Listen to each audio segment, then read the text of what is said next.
Today's news. Today's news. Is CBS News on the Hour, presented by Indeed.com.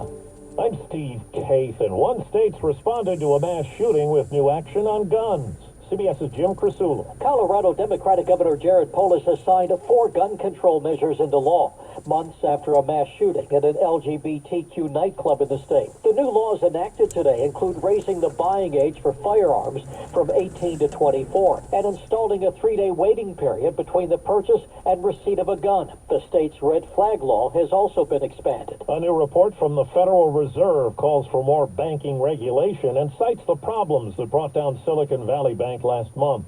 CBS's Sarah Ewald-Weiss. The Federal Reserve says Silicon Valley Bank has 31 unaddressed warnings at the time of its failure, 3 times the average number of its peers. The report calls for both improvements to supervision as well as examining changes to the regulatory framework, including revisiting the rules around banks with $100 billion in assets or more. There are increasing concerns about First Republic Bank. Its stock is down today around 40%. Now to Ukraine. Some cities far away from the front lines are dealing with the aftermath of a new round of Russian missile and drone attacks. CBS's Charlie D'Agata. This is what happens. They go off course. They're notoriously unreliable. These are guided munitions, and they hit residential areas, and civilians pay the price. Now he's out of prison, but a familiar figure in the Capitol attack is not going away quietly, as we hear from CBS's Wendy Gillette.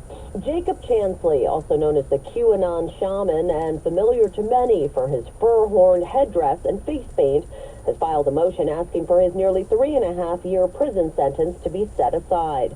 He claims his former lawyer did not adequately investigate Capitol Police surveillance video that shows some officers assisting his movements the day of the insurrection. Well, forecasters say there could be more severe storms today in parts of the South. Areas in the Florida Panhandle are cleaning up after a tornado and hail did damage that this man says resembles aftermath from a hurricane. It was almost as bad as Ian. As soon as I drove in the middle, down the middle entrance, there was sheets of balloon all over the place, and people had stacked it up already on the side. There's word an Andy Warhol silkscreen portrait of O.J. Simpson is going to hit the auction block.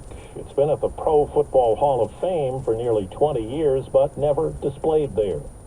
Checking Wall Street, right now the Dow is up 233 points. The NASDAQ is up 70. This is CBS News. Well, that's today's news. Today's news. I didn't hear any good news, did you?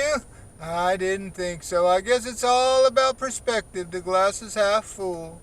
Well, as always, I'd like to thank you again for coming along with me on these Dashcam News adventures.